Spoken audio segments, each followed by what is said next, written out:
Olá, sejam bem-vindos ao nosso documentário, que vai abordar sobre o tema profissionalização docente e a identidade profissional, a formação continuada em questão. Me chamo Robson, sou acadêmico do curso de Geografia e estou aqui com o nosso entrevistado, que desde já agradeço, que é o professor Giselo. Bom dia, Robson.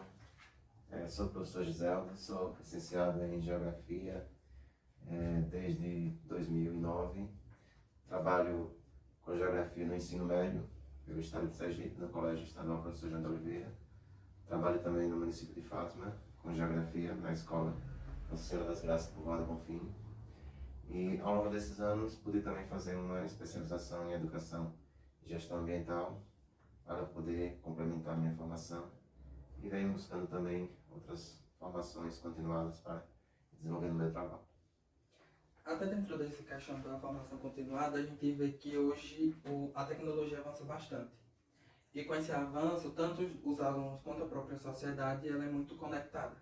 Porém, a gente sabe que muitas escolas, ao mesmo tempo, ainda têm um desafio, que é tentar se aperfeiçoar ou se inserir dentro desse contexto.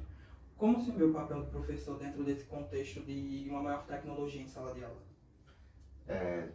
Muitos de nós fomos formados, né? Mesmo no início desse século XXI, não tínhamos assim tanta tecnologia disponível, nem mesmo nas faculdades.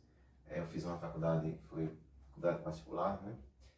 Mesmo assim, não existia essa tecnologia disponível, onde durante nossos estágios, durante as metodologias aplicadas, a gente pudesse ter esse acesso. E também nas escolas onde a gente realizou estágio, né? E era uma outra realidade. Há 15 anos, há pouco menos, né? Há uns 10 anos, a disponibilidade de recursos, né? Era a dificuldade de encontrar um data show, né? Uma coisa que hoje é bem básica. Então, nós não tínhamos assim uma preparação tanto voltada para o uso dessas tecnologias. E aí hoje temos que nos reinventar, né? Ou seja, uma formação que não foi para uma realidade que vai mudando com o tempo. Então era mais um trabalho de forma usando mais papéis, usando mais algumas dinâmicas práticas, sem uso de tantas tecnologias que a realidade de hoje é diferente. E até dentro desse processo, que como o próprio professor aqui já enfatizou a importância da formação continuada, porque a tecnologia a gente se define como aplicativos, plataformas, entre outras ferramentas que ganharam um conceito de ferramenta didático-pedagógica, que contribui nesse processo de ensino. E eu pergunto, você é adepto a essas ferramentas e novos métodos? Sim, né? Temos que ser. Nós vivemos uma realidade onde o nosso aluno está o tempo todo em contato com essas novas tecnologias. A gente não pode ficar para trás, deixar de utilizar. A gente vai viver uma realidade diferente do que eles vivem, e isso dificulta muitas vezes até a aprendizagem deles, que vivem em outra realidade. Então a gente tem que ir se adaptando, a gente tem que ir conhecendo. Até nossos alunos no ensino médio, né, nos ensinam muitas vezes coisas que a gente não conhece. Então é importante a gente ir utilizando essas novas tecnologias também como ferramentas que nos auxiliam e podem fazer com que essa aprendizagem possa ser de forma eficaz, utilizando aquela vivência do aluno, né? Que muitos, principalmente na zona urbana, têm contato direto com diversas tecnologias, e é importante a gente estar utilizando no dia a dia, na sala de aula também. E até dentro dessa questão, que a tecnologia está presente no nosso dia a dia. Muitas das vezes até temos aplicativos para diversas coisas. E a cada dia vai surgindo mais inovações dentro desse processo. Na sua visão, de que forma essas tecnologias impactam no processo de ensino-aprendizagem? Então, em alguns momentos, a gente precisa também voltar um pouquinho para o tradicional, né? Em alguns momentos, o uso, por exemplo, do celular em sala de aula atrapalha um pouco. Aí a gente tem que utilizar esse celular em outro momento específico para utilizar de forma que a aprendizagem se realize dentro daquele contexto. Então, é preciso estar usufruindo dessas habilidades que os alunos têm, para que eles possam estar fazendo ali um trabalho usando aquelas ferramentas que eles têm, já que eles gostam tanto do TikTok, gostam tanto de estar acessando lá YouTube e outras coisas, que eles possam estar pesquisando e estar gravando seus vídeos e produzindo seus trabalhos a partir disso. São muitas ferramentas, né, que estão presentes, e isso muitas das vezes se torna um método, uma didática do professor, quando ele agrega essas ferramentas. E como o professor também acabou de citar, não é deixar o tradicional de lado, é juntar ambos e utilizar os dois na prática em sala de aula. E falando de metodologia, método e didática muitas das vezes fazem parte da construção de uma identidade do professor. Por muitos momentos a gente lembra de um professor por sua aula, por sua didática em sala de aula. Então, falando em método, do que foi, dentro da sua prática ou formação, de método que foi utilizado em sala de aula. Assim, nas metodologias que eu lembro, né, durante a minha formação, é mais de trabalhos em grupos mesmo, né, com algumas dinâmicas práticas, e inclusive ainda no final da década de 10, eu já estava em sala de aula, eu pude utilizar, né, com algumas fichas, alguns materiais de recorte, de jornais, coisas que muitas vezes, hoje em dia, por causa da tecnologia, a gente acaba deixando de lado, mas que também são importantes. A gente ter esse contato com material prático, são coisas simples, né? Principalmente na educação, no ensino fundamental, que nem todas as escolas, aí, principalmente as municipais, têm acesso à disponibilização de tecnologias. Então a gente precisa usar alguns materiais que são práticos a partir de revistas, de fichas, de cartazes, de cartolinas. Então, essas metodologias que a gente aprendeu um pouco na universidade, na faculdade, ainda a gente pode estar utilizando. São coisas práticas que também geram aprendizagem. Agora a gente vai mudar um foco também para a questão profissional, né, trajetória.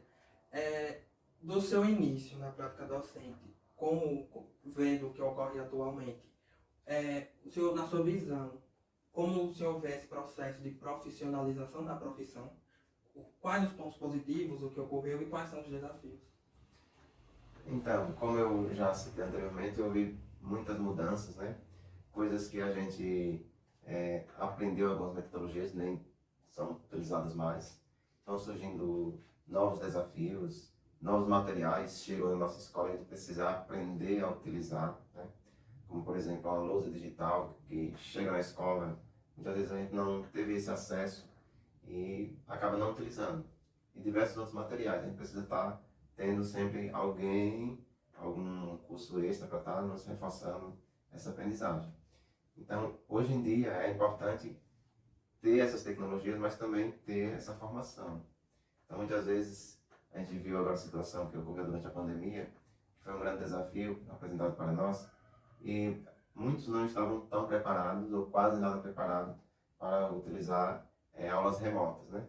Com diversas mídias, diversos meios de tecnologia. Então, a gente teve que aprender sozinho, e muitas vezes não foi uma aprendizagem assim tão completa. Então, é algo que precisava de institucionalmente, né, dos governos, seja municipal, estadual, estar dando curso, nos auxiliando, para que a gente possa estar reaprendendo, né, aprendendo coisas novas para poder estar trabalhando.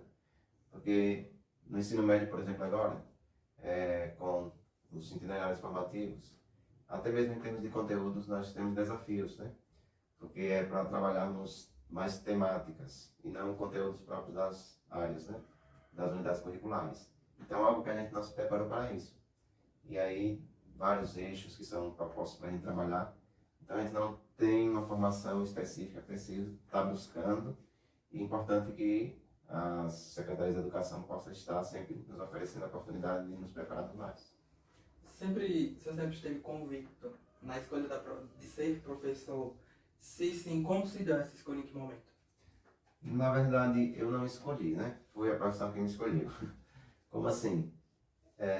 Em 2004, eu fui convidado, eu tinha um ensino médio magistério apenas, eu fui convidado para dar aula pelo município de Fátima. E aí, através de contrato, comecei a trabalhar com história, me parece que geografia também, educação religiosa, isso em 2004. Em 2005, surgiu a oportunidade de iniciar a faculdade, como eu estava trabalhando já através de contrato com geografia, e havia uma previsão de haver um concurso público do município, e eu me inscrevi no vestibular e iniciei a faculdade de geografia já trabalhando na escola. E aí fui dando continuidade. No mesmo ano que eu já estava na faculdade, fiz o concurso, passei e continuei nessa trajetória até os dias atuais. Então, não foi uma formação, né, que eu tive de geografia pensando em ser professor. Na verdade, eu fui professor antes de ter a licenciatura. Quais as dificuldades você encontrou nesse processo na prática docente? Então, o ensino, hoje eu trabalho com ensino fundamental, ensino médio, O ensino fundamental, assim, eu percebo um desafio maior, principalmente na transição dos alunos do quinto para o sexto ano, né? Então, alguns alunos que chegam, assim, com uma aprendizagem um pouco defasada, comportamento ainda um pouco de criança, né? Porque são alunos de 10, 11, 12 anos. Então, eu não tenho, assim, tanta habilidade para trabalhar com a educação infantil, né? Posso trabalhar mais com educação fundamental 2 e ensino médio. Então, muitas vezes, o lidar com a sala de aula, o estresse, a questão de muitas vezes o aluno não estar acompanhando todo o processo do desenvolvimento da aula, gera um pouco de estresse, de cansaço, mas aí a gente vai buscando desenvolver o nosso trabalho, né? Estimulando, com paciência, e aí muitas vezes esses desafios, em alguns momentos tem algumas turmas que faz você ficar desanimado, mas chega em outra turma que o ambiente já é um pouco melhor, já estimula você preparar uma boa aula e continuar em frente. Porque tem algumas situações que você prepara uma aula, pensa numa coisa e quando chega lá nada dá certo, aí você até desanima, né? Mas aí outras recompensam aquilo que você preparou, você sai mais revigorado, com mais energia. Nessa questão de experiência na prática docente, quais desses momentos você acredita que aprendeu mais? Nos bons, nos ruins ou em ambos? Em ambos, né? Mas algumas situações assim negativas, né? De estresse, de você até expulsar alunos de sala de aula. Isso também gera uma aprendizagem para a questão do seu controle emocional, né? Então, com o tempo você vai se adaptando, conhecendo um pouco mais a realidade do aluno, porque ele se comporta dessa maneira. E em situações positivas, né?